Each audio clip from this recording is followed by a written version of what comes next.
Alofa and warm Pacific greetings to our audience, or to all those who are brave enough or really love listening to our Urban Resilience podcast. It's my pleasure to bring you in this episode another palliative care special. We've been really fortunate to partner up with Totara Hospice, which is based here in Marirewa Central, the heart of South Auckland. Oh, I can hear all those people going, from Otara and from Māngere having some other words to say. But anyway, we're here in the podcast room in Roscommon School here in the heart of Marirewa, down in Roscommon. And today I've got a real privilege to bring to you an amazing guest, Marleen Tuigamala. She's the manager of the Cultural and Social Services at Totara Hospice. And she's going to share her own journey story, but also just talk a little bit more around palliative care, and especially how it actually looks like in the day-to-day from a practical side, but also just her journey in Totara Hospice, having worked there for some time now. So welcome to the podcast space, Marleen. We're really privileged to have you here in the heart of Marirewa, not far from where you are at the moment in Totara Hospice. So we're really pleased to have you on this podcast, and we thank you for coming. And we just pretty much wanted to open up by letting you tell us a little bit about who you are, where Totara Hospice actually is. I know I've said it time and time again, but maybe even the physical address. And just maybe just what it is that you do as manager of social, cultural and social services there. Cool. Kia ora, ki tolo whalawa. Thank you, Sato. Just really privileged and feeling so excited to have share this space. Awesome. And to help, I don't know, whether it's just to have a talanoa and also sort of share with our listeners as well. So thank you. So a little bit about me. So I've been working at Totara Hospice for just shy of 5 years. Wow, it's a long time. Even though I reside in West Auckland, I've always, my family's still here, and I still love the mahi that I do, the work that I do, the people that I work with, because I think that also matters, and also my purpose, my why. Yeah. Do you grow up in South? No, born and raised West Auckland. I'm a first generation New Zealand born. Yes. My family, both of my parents came from the Cook Islands. My mother's from Maniaki, Palmerston and Penryn. She's a master's, and my father is from the Mighty Arrow, also known as Mitiaro. Hey, shout out to Mitiaro. And I have married with 4 wonderful children and 1 grandchild. My husband's Samoan, nice. So again acknowledging my Tuigamala side as well from my husband's family and our children. So the day-to-day stuff, was that the day-to-day stuff? Yeah. So from West, it's brought you here to South, and you've been in the hospice space for over 5 years now. Was that deliberate on your part, or? I think everything has a season, and sort of just giving a bit of context, sort of coming into Totara Hospice and the palliative care space.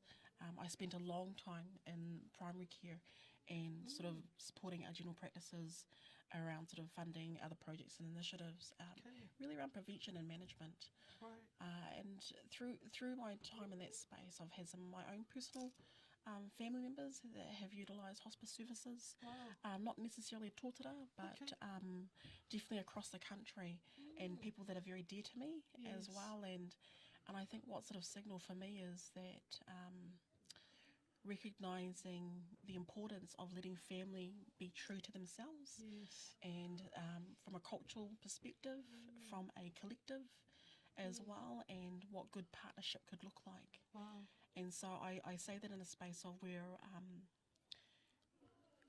and no disrespect to others, but we had a good experience. Right, with the hospice. With the hospice services. Yes. And for me, I was just was that here in New Zealand? one in Auckland, right.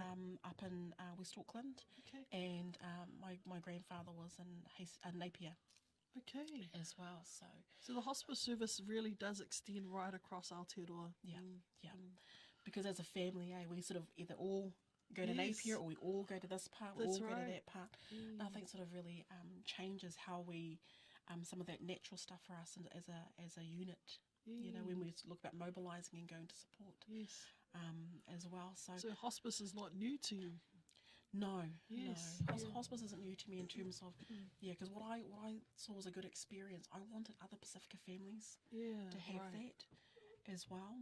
And I also wanted to acknowledge that, you know, the quality of life is all the way through. It's the continuum, Right. you know, opposed to just, you know, the first 1,000 days and prevention and management. But actually, if we look at the person and the lifespan, we should be celebrating and acknowledging that quality should be, you know, continued throughout that. So that sort of put me on my journey into Right. Totara Hospice. So when I started initially, it was I was working directly with patients and families, and so that was very new to me because I wasn't used to working in that space. But I think leaning on towards some of my learnings, my colleagues guiding me in that space. Right. But for me, bringing my sort of my cultural connections, and I can sort of talk from a Cook Island woman Yes. and my upbringing, but I had some, you know, for more than half of my year of my life, I've been a part of a Samoan community too.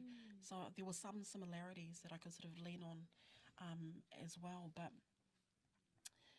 just really sort of coming back to just the core and the engagement as well for our families. So starting in that space, you know, what it looked like.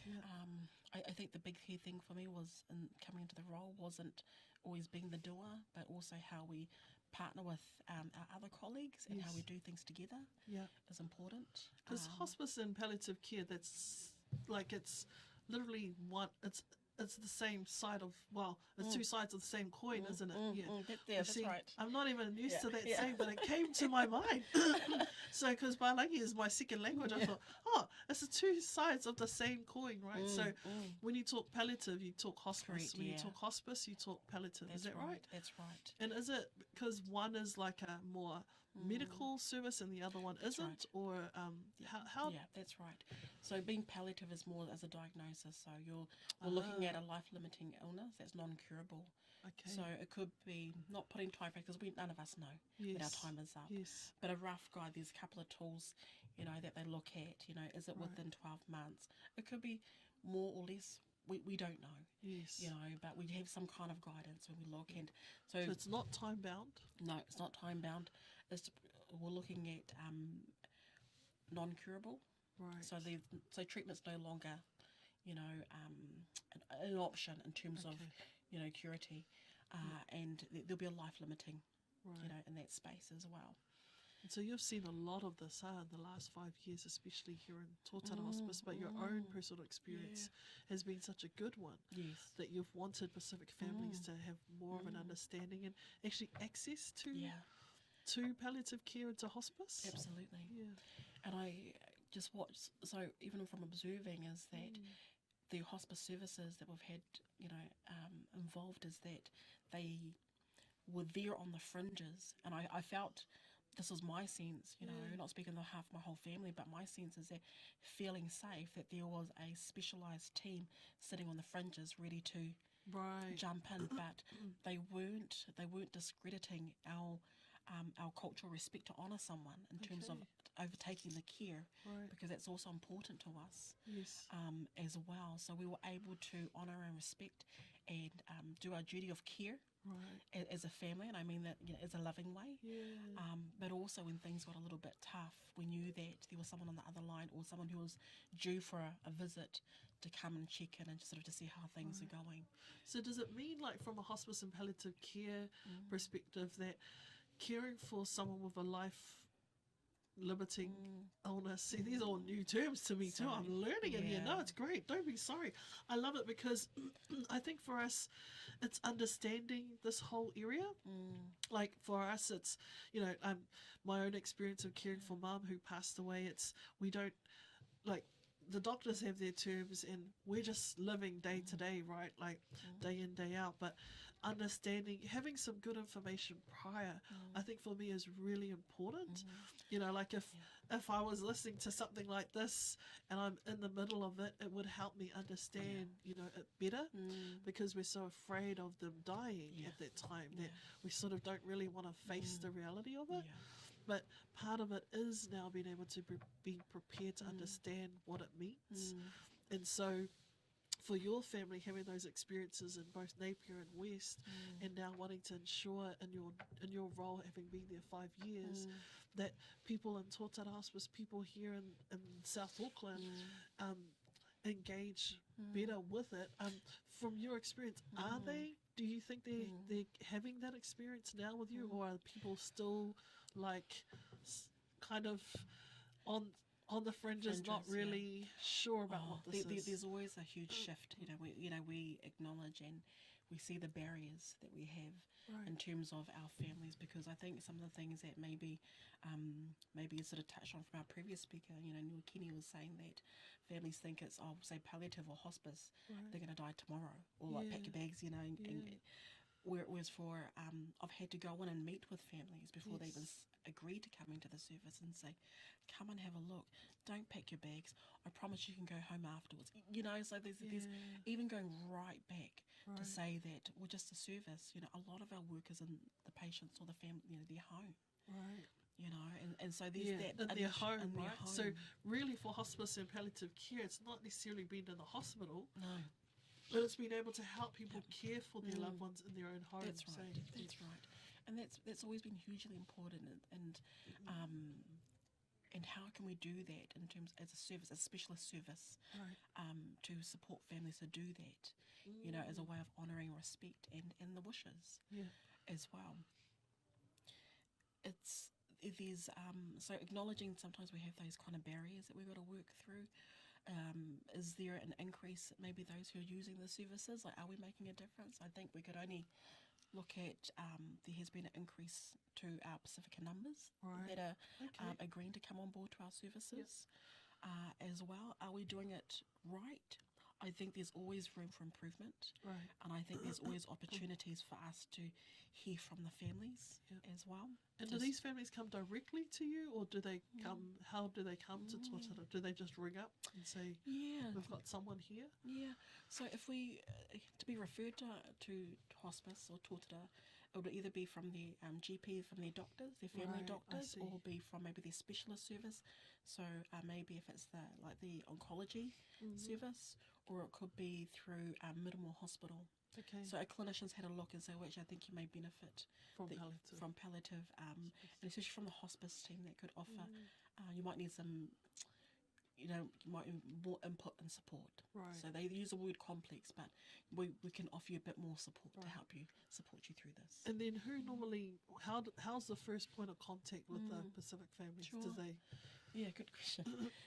At this stage, it's usually been one of our charge nurses. Okay. So we get the information through, and the team has a look through it, and so the charge nurse will probably pick it up, make the first appointment. Right. But when it comes to doing the home visit, there might be one of our cultural team members, whether it be from a Pacifica or Māori or Asian team members, that may be doing the initial visit, depending on whether it's there's some immediate physical need, like medical stuff, or they can partner with the nurse. So there could be joint visits as well. Because I think we really try to look at investing around the engagement and maintaining the relationships. Do you think the first call then is a vital one? Yes. Yeah, no, you're right. You're right. And I think that's a space of definitely big learning for us, because it's always that initial engagement, hey?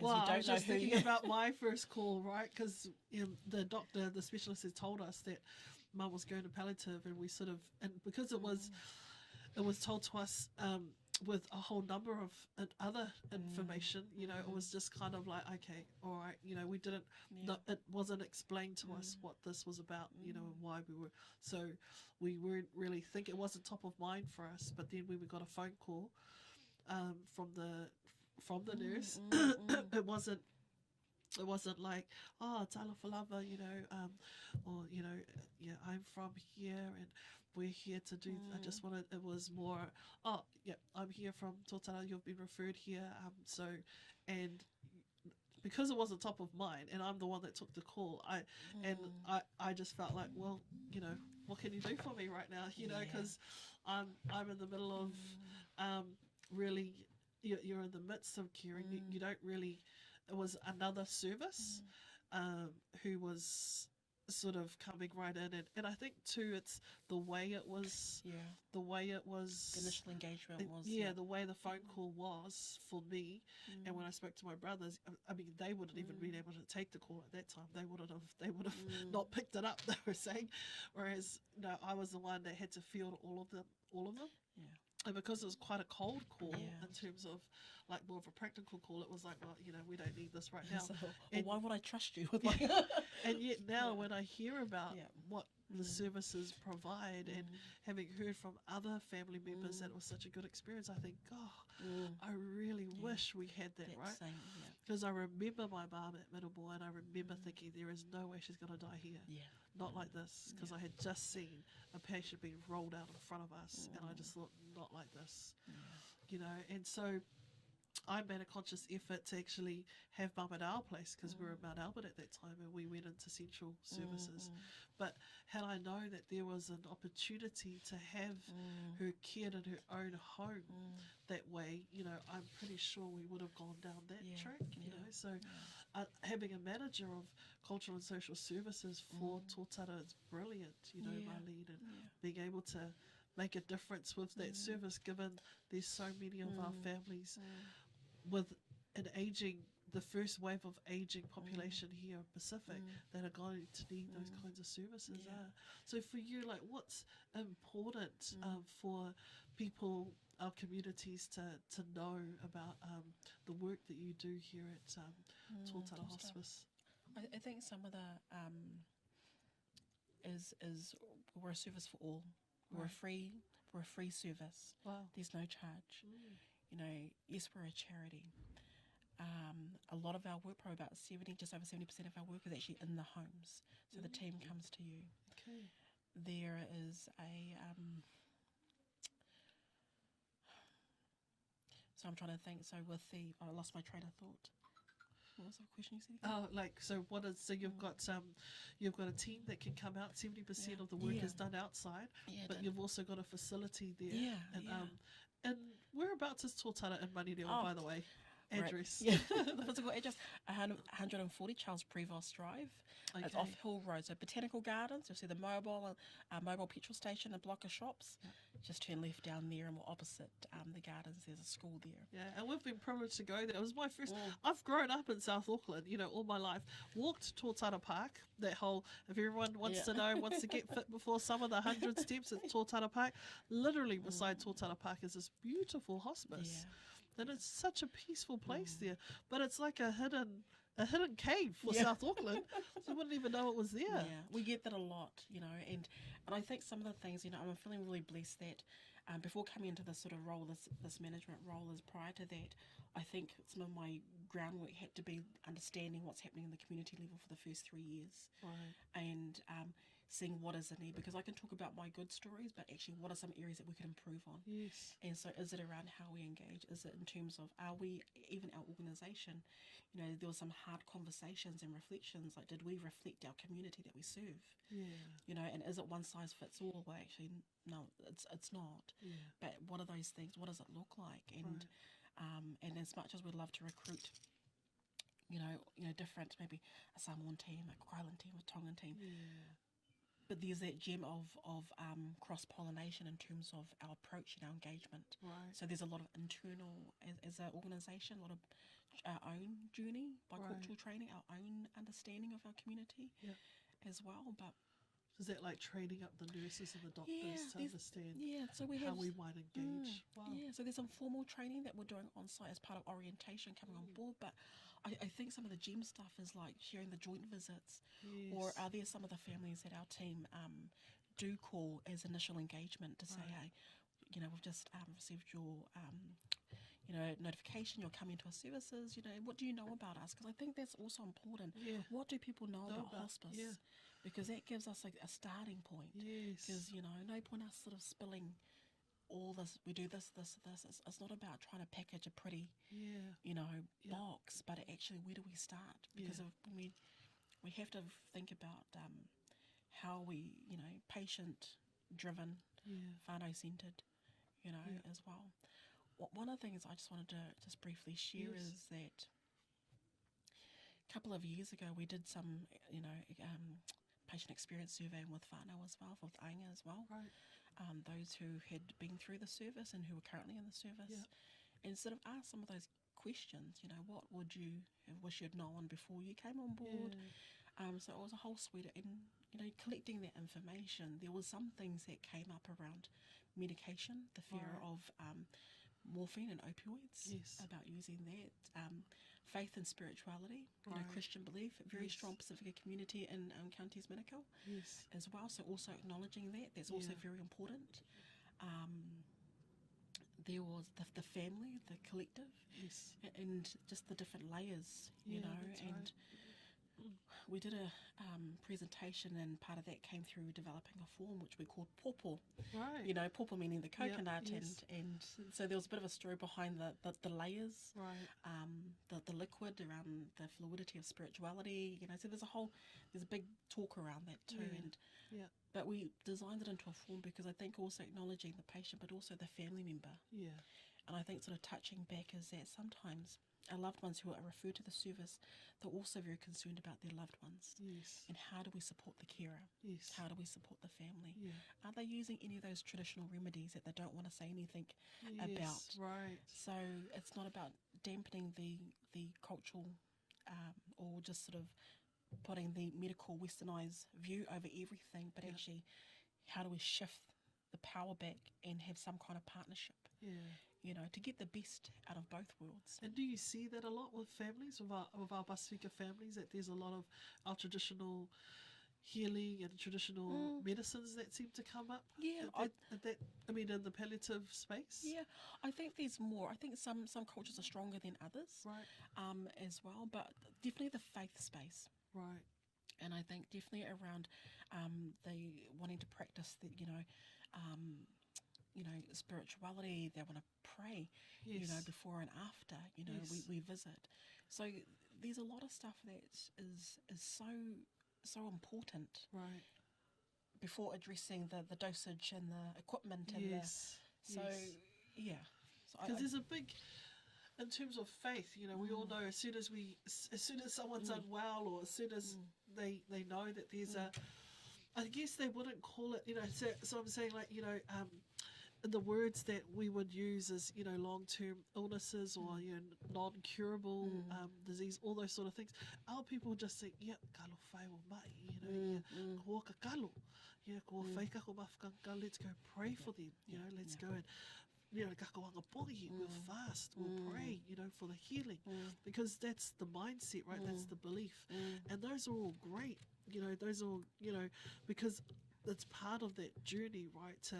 To I guess, if it's not healing the person who's sick, it's healing the person who's trying to deal with, the person that they love, being unwell, and so in a Totara, we're talking about Totara Hospice here, but in the palliative care space, you must see a lot of that struggle, And I would say too, that it is about, you were talking before we had a break there, you were talking about how that is our way of being resilient. The faith is, as I've seen it, not just about prayer and not just about, fasting, but it's what they're saying in the prayers, it's the hymns that they're singing, it's the children that are around them, because it's not just one-on-one at times, it's whole churches that come, right?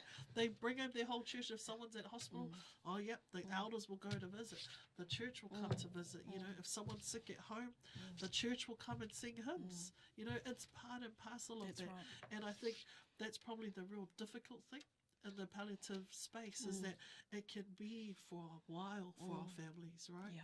So for our families who are dealing with their loved ones, this can go on and on and on. And if they bring it into a Totara Hospice, is that space a space that enables that? I think it's a space where we really have to be patient and family centered. Yeah. And what does that mean to them? Yeah. You know, it's our job to, and our place is to really support the families and acknowledge and bring to the forefront the importance. Right. I just want to share with you an example. So previously, for the past few years, I've been doing presentations to Auckland Uni around Pacific people with palliative care. Yeah. And it was an oncologist that asked the question. He was like, "Oh, well, Marleen, I've noticed a difference with Pacific people when I deliver them the bad news." Yeah. An oncologist is a cancer specialist. Cancer specialist. Yeah. And Doctor. Yeah. So he's a doctor. And so he was like, "I've noticed that Pacific people, they take the news different compared to non-Pacific people." Right. He goes, "Why do you think that is?" And I said, "Well, for me, that's an easy answer. And I can just see from my lens is that because faith and spirituality has always been at the forefront, and death has never been finite for us. Yes. So I think there's not just pretend it's not having the conversation. Right. There's different spaces and attitudes, but I think the main thing is that when he said that to me, I thought, shucks, actually, it's interesting that a non-Pacific doctor would say that this is his day in, day out business, and he's recognising the different mindsets or the different attitudes towards that. That's so right, because as Pasifika, we grow up, like my mum died and my niece was 3, but the year after she was born, my sister-in-law gave birth. And so for us, and just recently, my sister-in-law's mother passed, literally about a couple of weeks ago. So, in passing, the day she passed, the same evening her grandchild was born. And it seems to be a phenomenon that we know as Pasifika, right? That life and death are all encompassing. We don't see it as this end of the spectrum, that end of the spectrum. So when people are sick or people are passing, we all go to see, including the children. The children are there, they're front and centre. In fact, it's like life is present in the death as well, That's right. and perhaps the oncologist was really seeing that, that faith, that inner strength that allows our people to see that belief. Really, it's a belief, isn't it? It's a belief that's based on a value that is a Christian principle, and whether we like it or not as a generation, the reality is that throughout the Pacific region, you just have to go to Rarotonga, to Cook Islands, to Samoa, to Niue, there's churches aligned everywhere, right? And that is who the Pacific peoples are, right? Because in our ancestral history, that was their journey story. And so in a way, palliative care, or even in a hospice, is perhaps not new to them, but it's how the services can merge to support them at home. That's what I hear you saying. What Totara Hospice is about, what hospice in general is across Aotearoa New Zealand.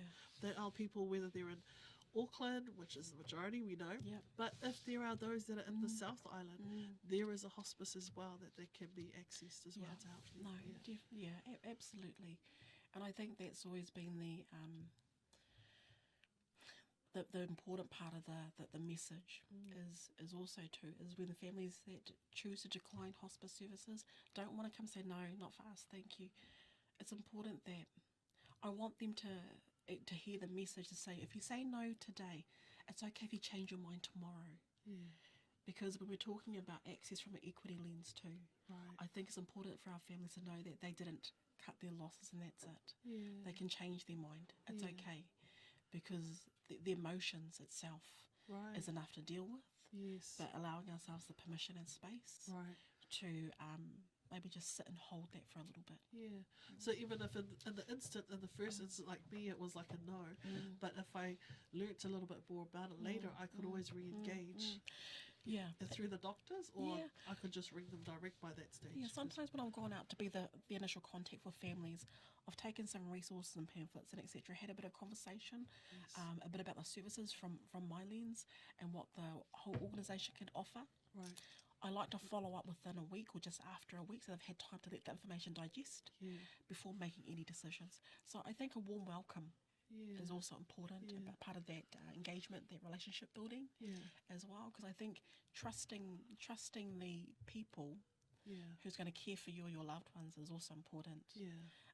As well. And there's a big part, and I think like today's been an opportunity to share a bit about my role, my personal story, what I hope Yeah. also for our community. But when I saw the podcast about building resilience Yeah. was just so important, because it's through sometimes our own personal adversaries or struggles comes the resilience Yeah. as well. But we don't have to personally go through everything to Yes. build, but to learn from each other and learn those tools or make those connections as well. Oh, pei taki ma'ata, Oh, Marleen. me taki, I really tai lava. appreciate your wisdom in this area and your leadership, because you're really leading out a team that is helping to actually engage our specialists. So oncologists, these specialist doctors in cancer areas, and the nurses, they're doing some amazing work out there. Yeah. And your team is helping them to understand how our people are in this space and how they can relate better, and hopefully pick up our families earlier. Yeah, Yeah. absolutely. Yeah.